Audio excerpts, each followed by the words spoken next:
Terrific. Well, I'm delighted to introduce you to Tien Tzuo from Zuora, and he's an old friend of SIIA with a storied history in the software industry, having worked at Oracle, Crosswords, and then founding then to Salesforce, who was one of the earliest employees of Salesforce, and then founded Zuora. What's interesting and why we asked Tien to come here today is, when we think of SIIA or our organization in the cloud area, we look for those companies that have some potential, or more than potential, some experience in crossover industries. As you heard this morning when I made the earliest introduction, SI has a division in financial information services and 3 different divisions in the publishing area. And what Tien's company in Zuora has demonstrated is that a SaaS company, a cloud company, can be successful in other verticals as well. If you go to his website, I know everybody who's sitting there with a laptop isn't necessarily just answering email, but can follow along. And if you go to Zuora's website, you'll see that there are 4 industries that they focus on. One is cloud services, communications, media, and now healthcare as well. It's been a wild ride for you, a very successful ride. Why don't take a few minutes to sort of talk about the history of Zuora from its founding in 2007 to the present day, and how you've scaled up. Yeah. So I guess the best way to answer that question is I get asked a lot. Where did the idea come from, right? Where did the idea for what we do comes from? And we always knew that we at Salesforce.com, we were there, that billing systems were kind of a big pain point, right? In 2000, 2001, we were looking at our business models, and we said, it's probably even 1999, we said, you build Excel spreadsheets, you look at what the business model looks like, and you say, this looks like a telecom business model, this looks like a service provider business model. It's all about churn, it's about retention, it's about ARPU, right? Average revenue per unit. And so it was a really, really small leap for us to say, well, we need a billing system. There's nothing on the marketplace, right? Telco billing systems cost $10, $20, $30 million, takes years to implement.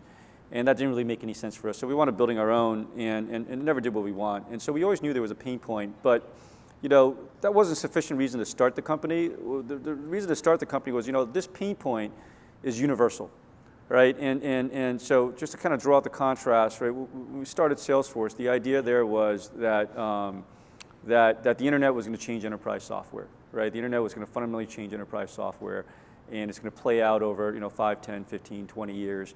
But it was inevitable that this was going to happen, and we wanted to be the company to figure it out. And that would, everybody would use software eventually that's not on premise, but is in the cloud, right? The idea here is that business models are really changing, right? That business models are changing, and the old business model was really focused on a product economy, right? That you would ship product. But now in this age of the cloud, in this age of mobile devices, the age of always-on networks, right? It doesn't make any sense to just deliver innovations that are just products, right? It makes more sense to deliver innovations in the cloud, and even if you have a physical product associated with it, to tether that into the cloud. And if that's the case, then that whole experience of us waking up and realizing, we're not a product company, we're a service provider. That experience that we had at Salesforce, every company was going to go through that transformation. Every company was going to wake up and say, look, I need to focus on my customers, I need to build a relationship with my customers. The way to do that is to rethink what I do as a service to those customers and then keep them on a recurring basis. It was a very, very powerful concept. And then it's a very, very short step to say, well, they're all going to have the same problems, right, with their backend systems that Salesforce had. They're all going to need billing, they're all going to need a different way of approaching finance, they're all going to need a different way of approaching commerce. And that became the big idea for us. Well, now you're serving 4 verticals right now. Well, what's next? What's next on the hit parade of verticals you'll be focusing on? So you ask, well, what are the companies that are really transforming into services companies? Technology, certainly, with software as a service, with cloud. The media industry, right, used to think of their product as a physical magazine or a physical newspaper, and they're realizing that that physical magazine, newspaper, and print doesn't really matter anymore, but at the core of what they do, right, offering information, offering journalism, offering a way to explain how the world works to people is still really, really valuable. And in the digital age, they actually have a whole different ways, a set of ways of doing that. So we have a lot of newspaper and publishing companies. I noticed you were in Europe about 6 weeks ago, yeah. Speaking at a publishing conference.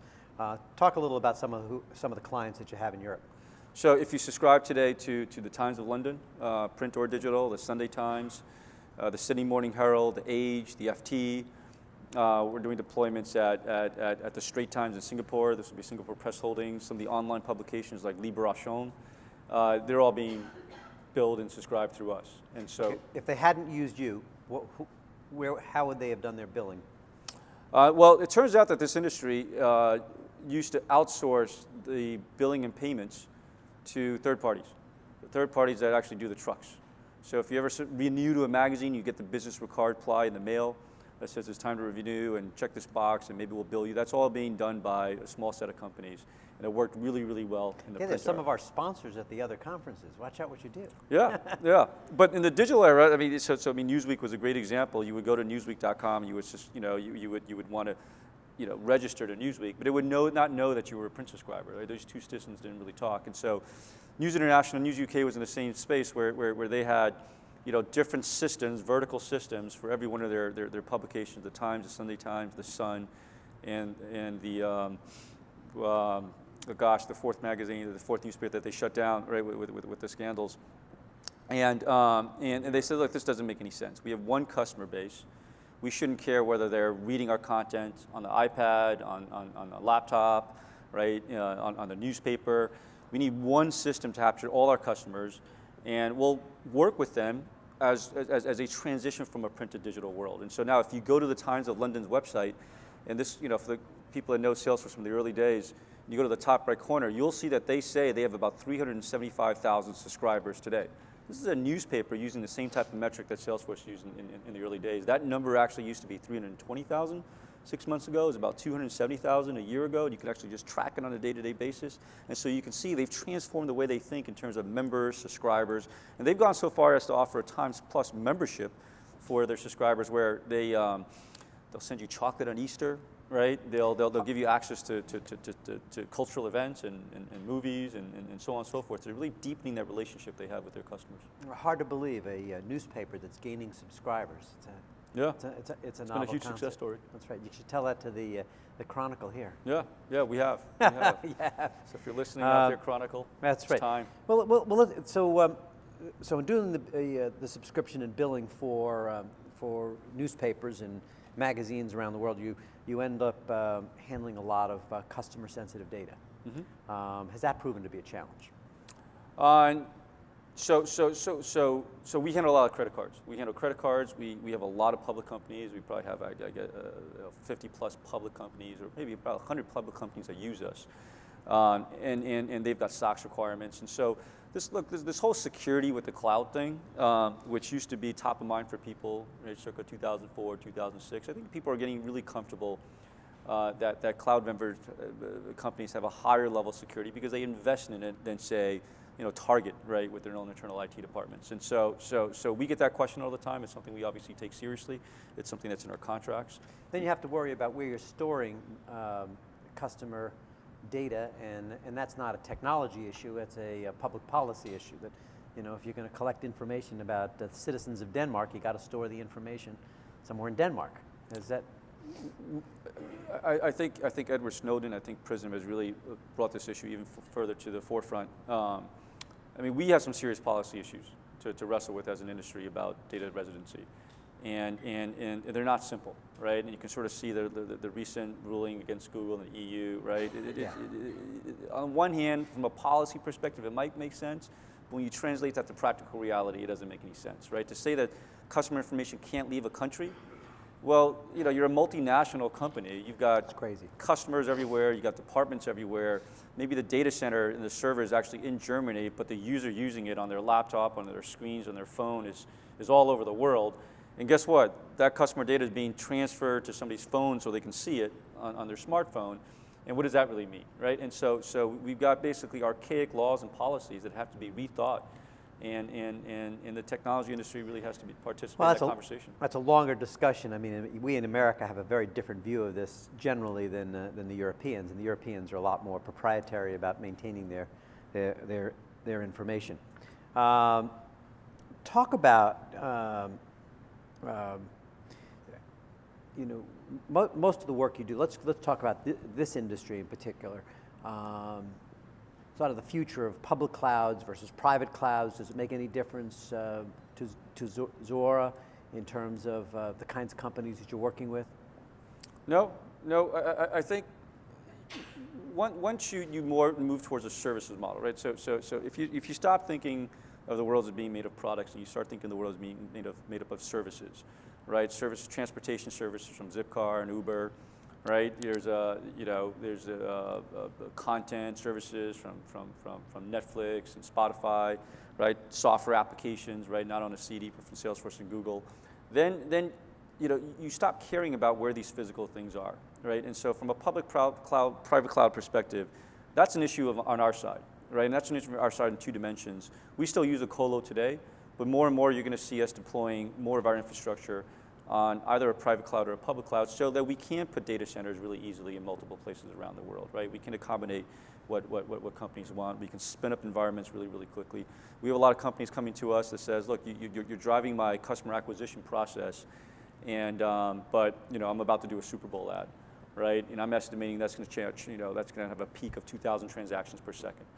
And so what can we do about that? And in today's world of cloud computing, we should be able to spin up an infrastructure to handle that load as easily as Amazon can. Yeah, do you work with Amazon Web Services? Today we are putting more of our test and dev environments on Amazon. The second step is to put some of our sandboxes, if you will, our customer-facing sandboxes on Amazon. And the last step will be to put production on an environment like Amazon. Is the enterprise model dead? I mean, you've now been, as a pioneer in the SaaS model from 2000, when we talked about it for sure in 2003, 2004, founded the company in 2007. Are there any new companies being formed in an enterprise product model anymore? Maybe in the oil industry, which is a little slower. No, the oil industry is moving just as quickly as everybody else. Like if you're starting a company today and you're actually shipping software, right? The only companies that actually do that are open source companies, right? And that makes a little bit more sense, right? That is a developer looking for a toolkit to plug into a code base. And so that is a viable model. But commercial, productized software, you'd be crazy to be doing that in today's day and age with that type of model. Yeah, it appears to be. Obviously, they wouldn't be at this conference. Talk about, let's change the conversation. We will open it up for some questions. I want to make sure we have plenty of time for questions. Talk about some of the success factors that you've experienced in Zuora. For instance, on hiring and defining a market. How you defining a market and then hiring for that particular market. I mean, for example, one thing that comes to mind for me is you placed a significant bet in the publishing business. Did you end up hiring a bunch of people who came out of the publishing industry that spoke the language of the publishing industry? No. So our whole success in the media and publishing industry is a really good example. There's a new way of doing things and there's an old way of doing things. And the old way of doing things would be that. You go hire a bunch of people from the industry, they're experts, you do a 2-year study, you create a product, you launch into the marketplace, you cross your fingers, and maybe it's a great success. And you don't really need to do that anymore, right? In today's world where we're all connected, there's so much information out there. We launched something called Zuora for Media about 3 years ago because we started seeing some early signs, right? We started seeing people come to our website saying, hey, this is kind of interesting. We also noticed that this is a big trend in the industry, that there was an industry in need for a change, in need for transformation. And so we launched something. We launched something called Zuora for Media. We got a little bit of attraction around it. We launched it again in a year and a half. And we got our first bite, and our first bite was Reed Elsevier. Our second bite was News Corp. And then you can sort of build that success on top of each other, right? And recently when we sold to Singapore Press Holdings, Well, it was really important to them. It was really important to them at that point that we're working with News Corp, we're working with the Financial Times, we're working with Fairfax down in Australia, right? And so you can sort of build success upon success. You can do small, simple tests, on Twitter. You can buy some ads on Twitter. You can buy some ads on Google, and see what the marketplace will respond to, and then react to what the marketplace is telling you. LinkedIn. You buying on LinkedIn too? Buying on LinkedIn. LinkedIn's a great place to do a bunch of exploration as well. And then let the marketplace talk to you. Like, listen to the marketplace and then react to the data that you've seen. Useful. Major multinational firms are now generating, upwards above 70% of their sales outside the United States. That would be true of Hewlett-Packard, Intel, Microsoft is probably over 70% as well. You're newer to international markets. How you doing? We've got a big international push. We've got about 25 people in London, about 3 to 5 people in Paris, about 10 folks in Sydney as an example. And so international expansion is a big focus of ours. What's the percent? Can you tell us what the percentage? We get about 25% of our sales every quarter outside of the U.S. today. Well, that indicates that there's a huge upside for you in terms of I think there's a huge upside. You start interviewing people, and you get the common refrain back.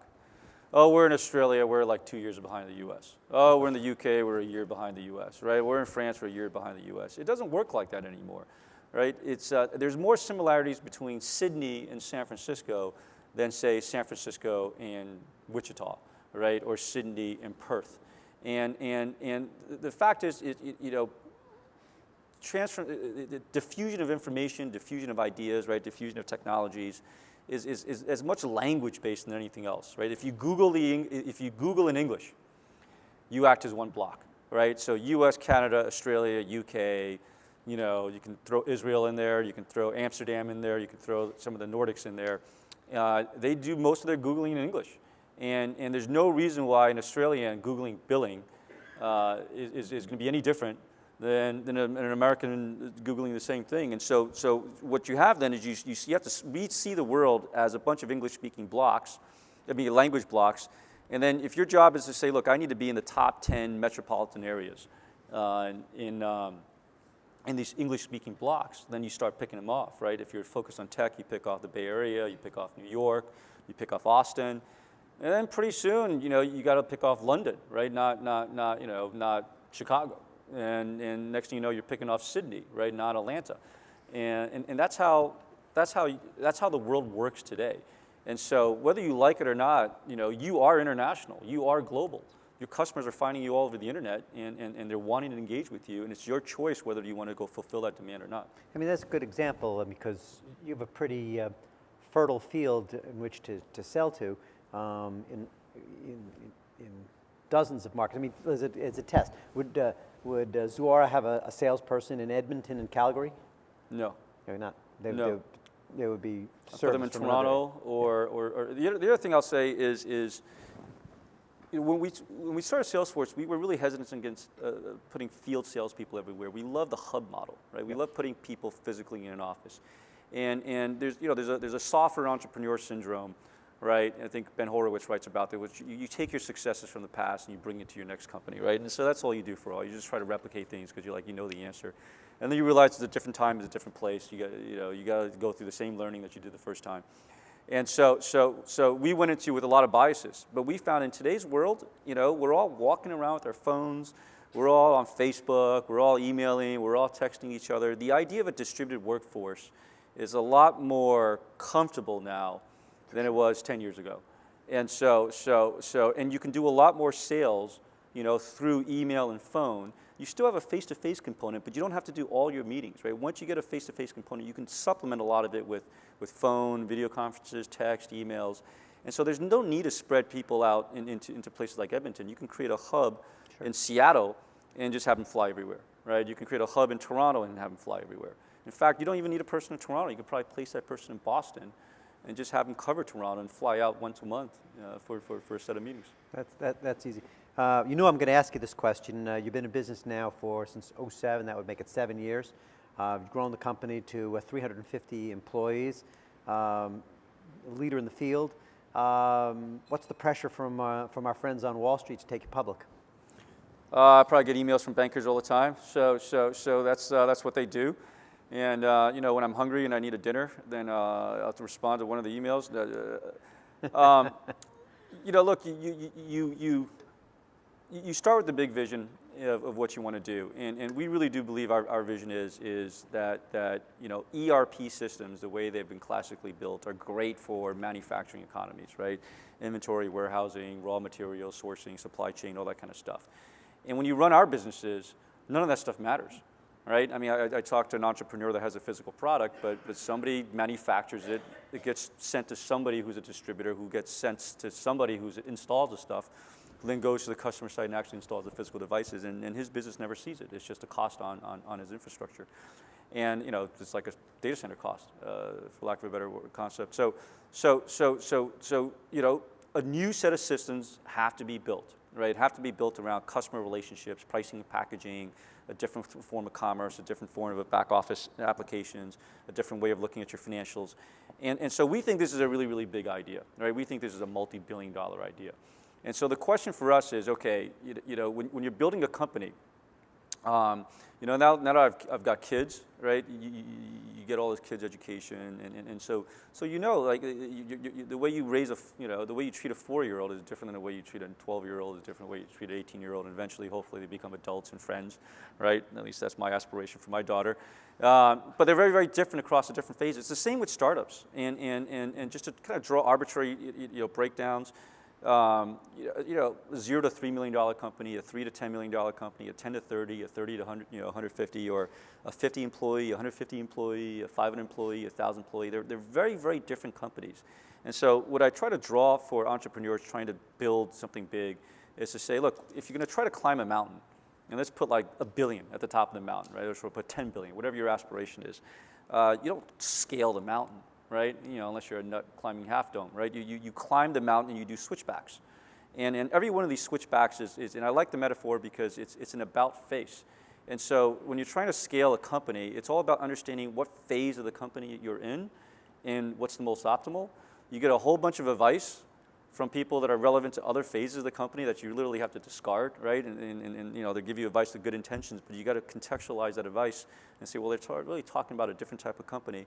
And then you have to help companies sort of pivot against the switchbacks, right? And literally do an about face, right? You might need new managers, you might need new systems, you might need a new culture, and you have to rebuild the company essentially. You have to have sleeping pills on the third Friday of every month, third Friday of every quarter when you have to release your earnings? Look, so then you say, okay, well, what is it like to be a public company, right? And forget about whether you want to go public. If you want to be a $100 million company, and you want to be in a company that's growing from 100 million to 300. Right now, our focus in that model is to get to $100 million, right? And we feel pretty good. We have line of sight against that. And so pretty soon, I'm going to have to start thinking about how do we restructure the company now to be a company that can survive the $100 to $300 million run. What is the market? What is the product? What does the organization look like? You start having a 5-tier organization versus a 4-tier organization. You might start needing multiple product lines because one product line isn't really sufficient. All the guys that tell you need multiple product lines and run $100 million is a bunch of nonsense. You just need one product line to get to $100 million. But after that, you got to start thinking. You got to start thinking about other things. We're starting to think about a platform, right? The idea of becoming a platform when you're a $3 million company, it's a bunch of nonsense. The idea of becoming a platform when you're a $100 million company starts to become really, really important. You learned a little about that at Salesforce. Learned a little bit, yeah. We started thinking about the platform. We always had some ideas in the back of our head, but it didn't become tangible and real until we had a size and breadth where that starts to matter. And it so happens that being a healthy $100 to $300 million company probably means you can survive those earnings calls, right? and have some health and predictability in the business. But look, even if you're not public, if you're not a healthy company at that phase, you're not going to sleep anyway. And so you're going to have crisis after crisis after crisis. Great. Well, let's open it up to the audience. If there's some mics around that we can. Who's got a question for Tien? Back over there. Hi, Tien. Ken Rutsky. About 4 years or maybe 5 years ago, I was here at this event. Yeah. And there were probably 6 or 7 vendors doing what you do. And I've watched with a lot of interest as you built the subscription economy go to market and all the things you've done to really raise yourself above the crowd. I was wondering what the 2 or 3 things that you would attribute your success versus the competitors that were here 4 or 5 years ago. Yeah, so look, we're all competitive guys, right? Competitive people, and I mean, I think that's why we do what we do. But the ultimate competition has to be with yourself, right? And so how do you set the next bar for yourself, for your organization, for your exec team, for your people, and put yourself on that goal? You know, I joke about it sometimes that I do have a curse, which is coming out of Salesforce.com. That's a very high bar. I mean, you know, Benioff IPO'd the company in 5 years. So I go home and my family says, well, how come we're not public yet? Right? And so This is your daughter who's, this is, how old's your daughter? this is what I got to live with, right? And but you got to set high bars for yourself. You got to understand competition and be aware of it, right? Because it's the marketplace talking to you, right? You know, the competition and what they're doing signals to you what the marketplace wants and what the marketplace needs. But you got to compete with yourself, and you got to figure out how you get yourself to the next level, and the rest of the stuff will take care of itself.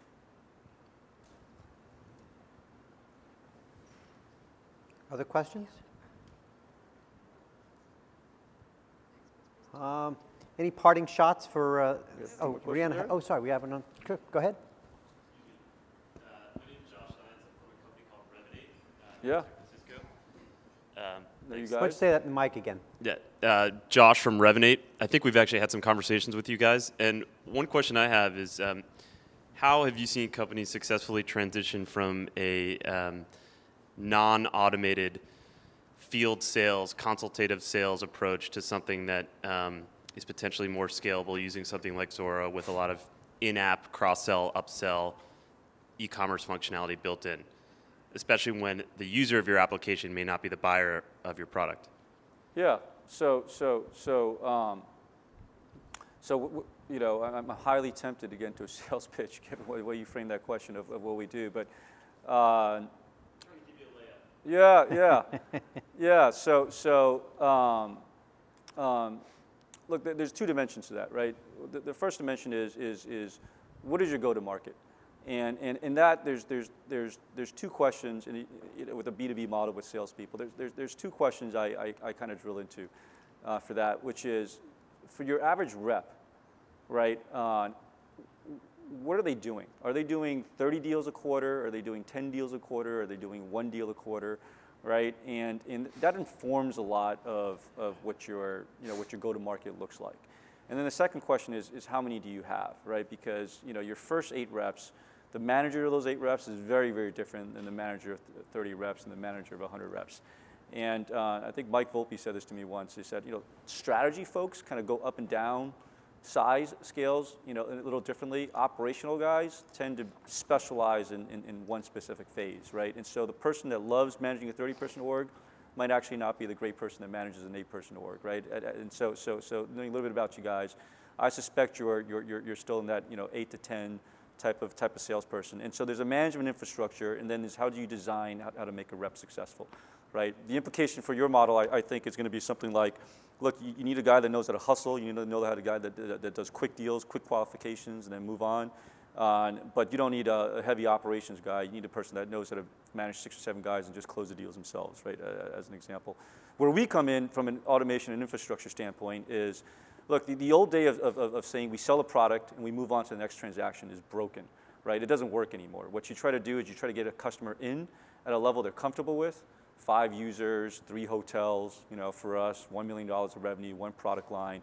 And then you build a relationship with them, you make them successful, and you take them on a journey, right? In the B2C example, the freemium model is what everybody talks about. You start with Evernote, you start with Dropbox, you break through your 3 gigabytes, and now you're subscribing to more.